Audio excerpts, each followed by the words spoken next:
everyone, welcome to Kelly's Art Throb. I'm Kelly, and it's time to make some loud art. Let's kind of do this style today. I'm going to take a background that I've already done, and I'm going to put Posca and markers. It's going to start out like this. These are the two backgrounds I'm going to do, and we're just going to doodle all over these pages. I'm going to start out with my Pentel brush pen. It's the Pentel pocket pen with pigment ink, so it's water resistant. If I want to put anything water soluble over it, it's not going to run as long as I wait till it dries. I'm also going to use a fountain pen, and it's filled with platinum carbon black ink, which is another water resistant, mostly waterproof ink. Okay, now let's lay down some organic shapes with the Pentel brush pen. I'm just making some shapes to kind of enclose some of the more interesting places where the watercolor has run or done something interesting.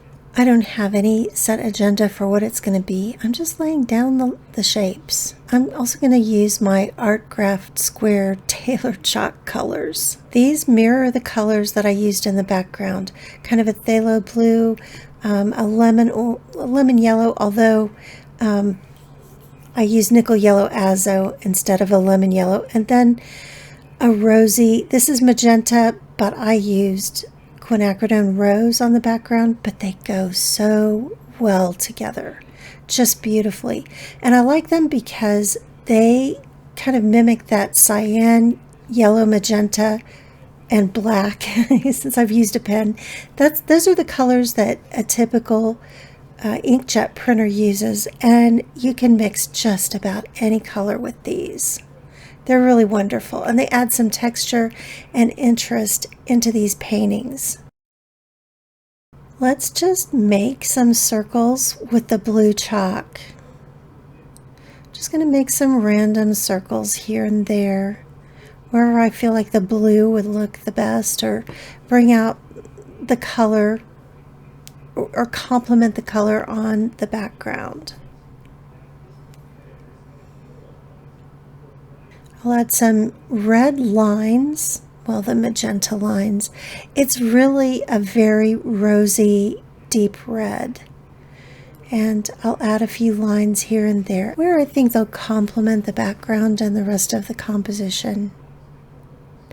I'll use some yellow to make some squares, sort of without thinking of doing it that way.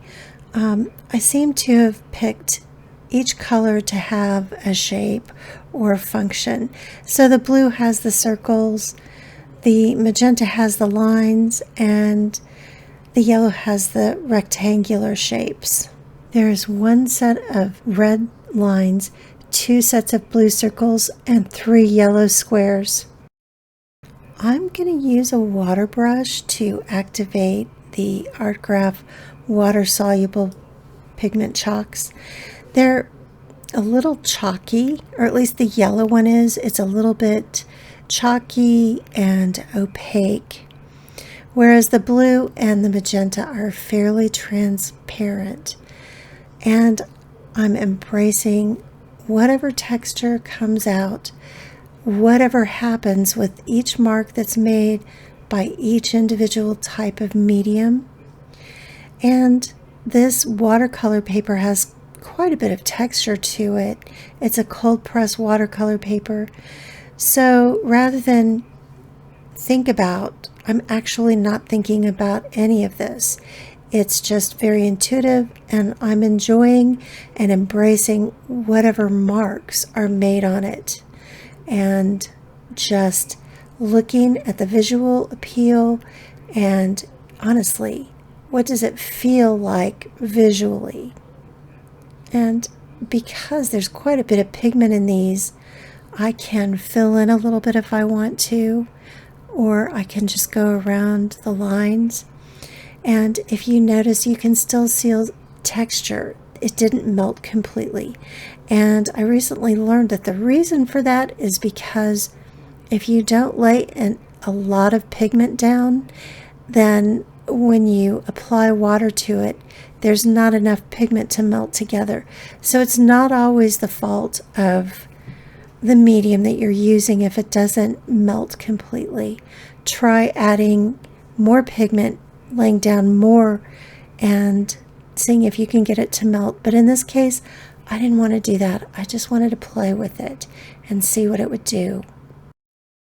Now, don't go out and buy art graph Taylor chalks unless you already were going to buy them. To do this kind of thing, you can use your watercolor pencils. You can use any watercolor, water-soluble crayons, or you can use something completely different.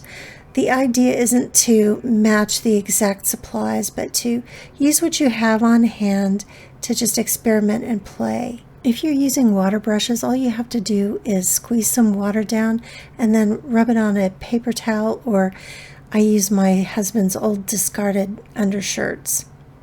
The work I just did has to dry, but I have another side here, and I'm looking at all the interesting interactions of the paint, how they mix together, where they flowed into each other. And I'm going to take my circle template and I'm going to put circles where I want to reveal the most interesting paint interactions.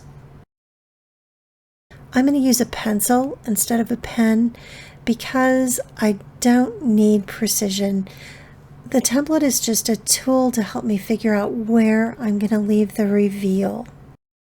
I'm going to use a fountain pen to do the initial inking. The reason for that is if I use a Posca, it's going to be thicker and heavier, and sometimes I'm going to want a fine line, and sometimes I might want to cover that line and go over it. So this thin line is easier to cover than a thick Posca marker line. Although the Poscas are really, they're pretty opaque and they'll cover black, but this is just easier because I might want a fine line as well.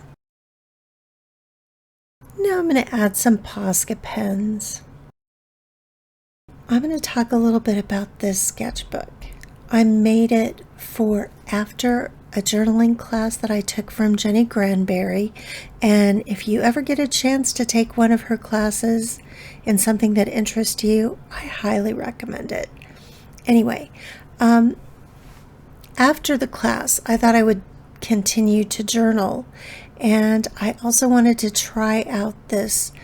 It's Winsor & Newton Professional Cold Press watercolor paper, and I wanted to try it for making sketchbooks because I wanted a 140-pound watercolor paper, and arches cracks when you fold it. So that's why you may find there aren't a lot of sketchbooks made with Arches watercolor paper. I think it's the sizing, something in it.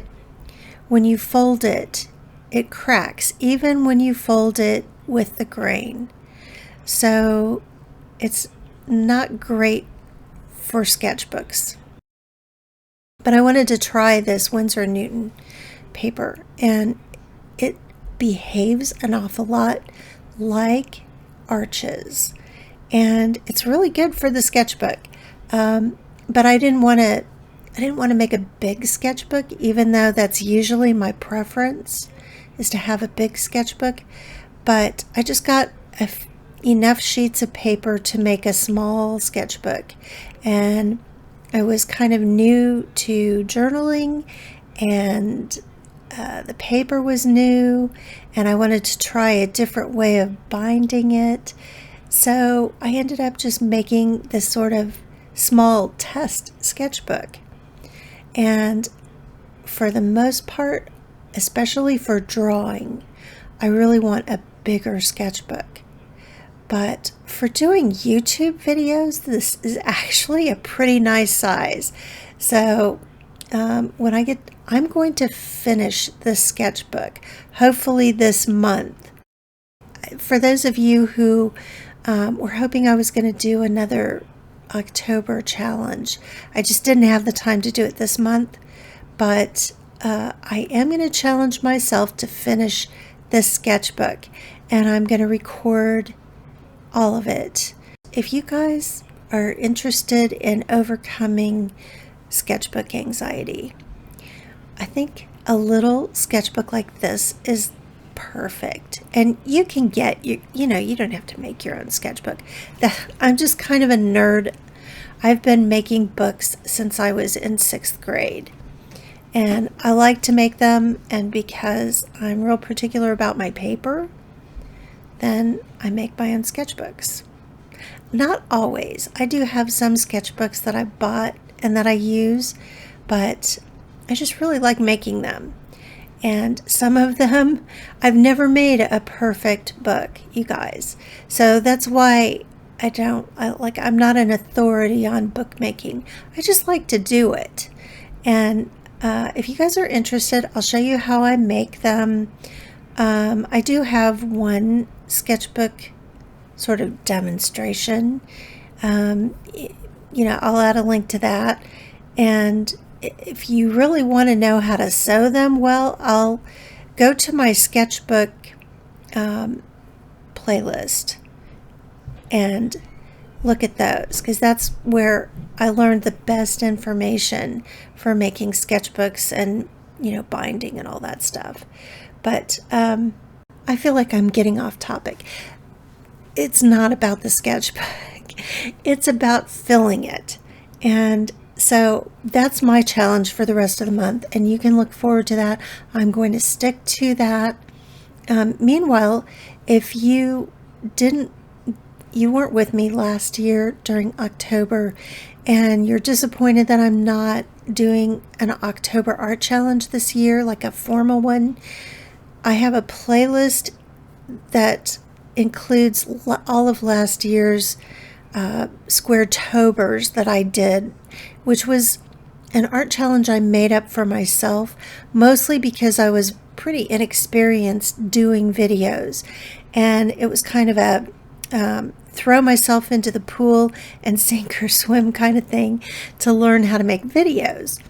And so the art isn't the main thing, although they're cool little projects. They're projects I did in anywhere between half an hour to 6 hours. So they're little 4-inch squares that I made art on. And if you're hungry for that kind of content, go check out that playlist, and I'll put a link to it in the description. In health news, the ongoing saga. So I went to the dermatologist again, and everything's going pretty well.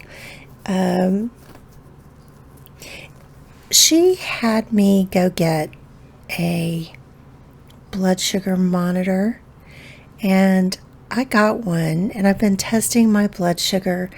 And you guys, I'm not diabetic. I'm sort of like pre-diabetic according to what's going on, what my blood sugar readings are. So I'm actually really grateful for this granuloma annulare, because it's gonna because of it, I'm nipping this in the bud. But I gotta tell you, I am feeling so much better, and sugar cravings are down.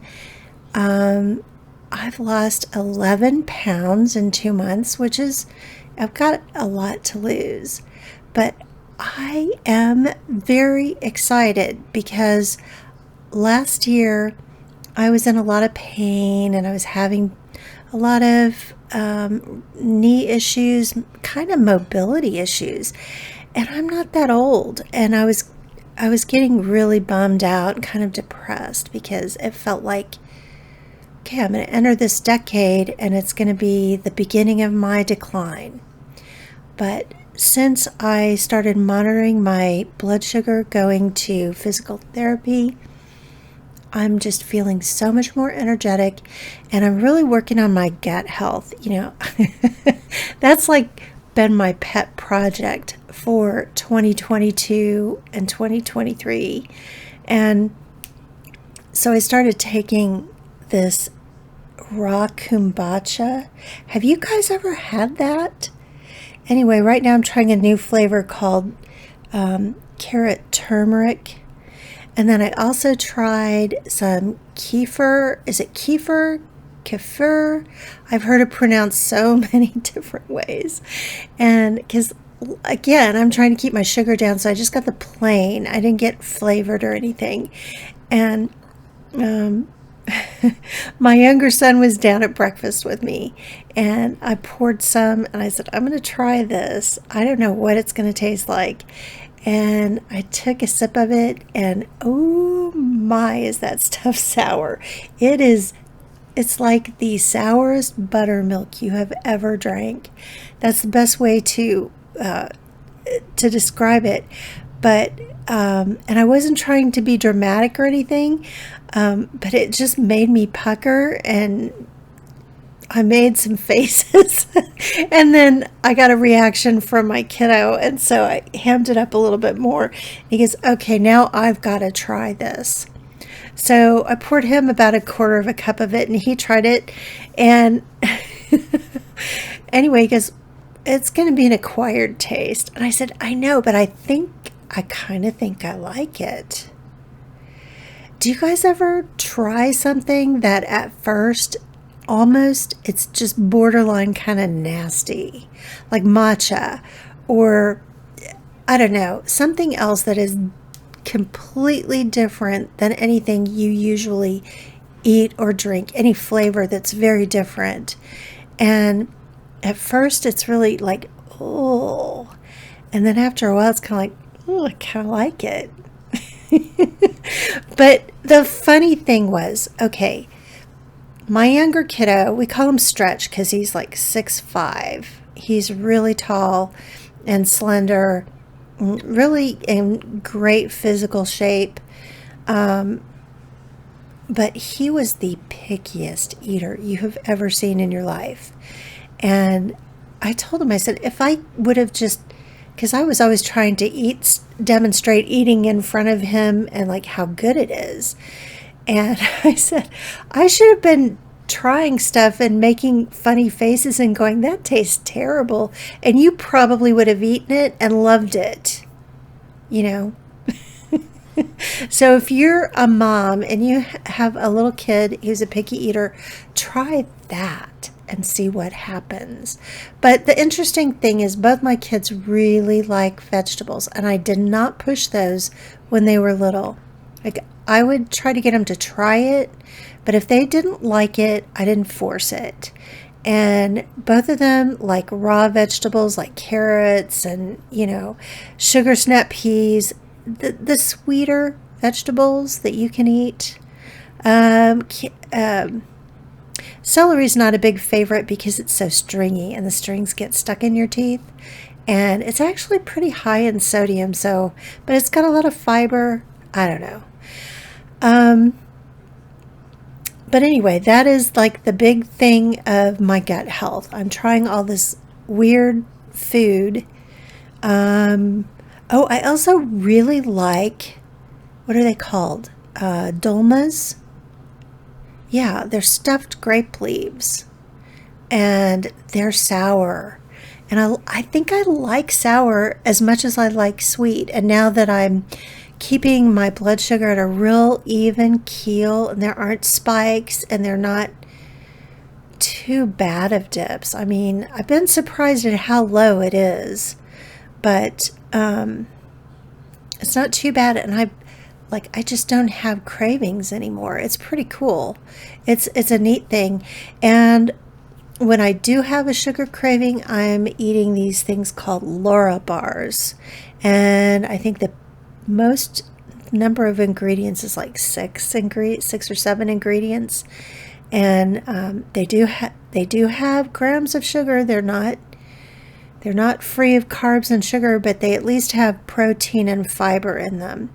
And it satisfies that sweet tooth, and it's not like an overindulgence of sugar. And I've started kind of paying attention to this. She's kind of a guru for blood sugar. I'll have to look up her name. I'll put that in the description too. But she's the glucose goddess. Anyway, my dermatologist told me about her. And so I've been watching what she has to say, and one of the things she says is eat your fiber and your vegetables and that kind of stuff before you eat your carbs, because it helps to minimize sugar spikes, and then in turn helps to minimize sugar crashes. Anyway, I'll put a link in the description to that. It's been an interesting journey, honestly, and I'm just excited that I'm not constantly hungry and constantly looking for food all the time. One thing that is bad, I don't know if any of you've been pregnant, and when you were pregnant your belly itched. Well, apparently that's where I'm losing most of my weight, and oh my gosh, does it itch. I'm just constantly slathering myself in lotion, trying to keep ahead of the itches. That's the worst, most difficult part of this whole thing, honestly, is the itchy skin. But we're working on that. Anyway, back to the drawing. I'm going to finish it up with some spiral swirls, and I'm going to make it look kind of like a conch shell, like a stylized one or something. But what I was most inspired on the second page over here was really the Children's Mercy Hospital near my house, or sort of near my house in Leawood, has this really cool sculpture in the front of it, and it's really colorful. And if you've ever been in there, if you've ever been in the hospital itself, there's all kinds of cool stained glass sculptures through. I mean, really, the hospital is like kind of I don't know, an artistic Disneyland, which is good. I mean, kids having to be at the hospital is kind of scary, so it's kind of cool to make it look less intimidating. Anyway, this I don't know who the artist is. I suspect it's the same guy who did the sculpture on one of the streets I go by every day. I think it's the same artist. I'll look and I'll put a link into that, and I'll put some stuff in there, but in the description about this. But yeah, I like really colorful art. I like whimsical art. I don't like anything too serious, you know. And I was listening to Leron Yankonsky, and he was talking about trying to get better at drawing and learning to render, not precisely, but accurately. And he was saying, yeah, it's really, in his opinion, for him, it's more important to be able to render what he wants to express rather than making it look like a photograph. And I thought that was a pretty cool way to put it. And I think that's really what I'm trying to do, is to be able to render what's in my head and like get that across visually. And for some reason, bright colors and sort of whimsical imagery is doing it for me right now. So stick with me this month if that's what does it for you, because that's what we're going to do this month. Thanks for sticking with me this whole video. I want to give a shout out and a thank you to everyone who commented on my videos in my community tab in the last month. Thank you so much. I will see you guys in the next video. Smooches. Bye.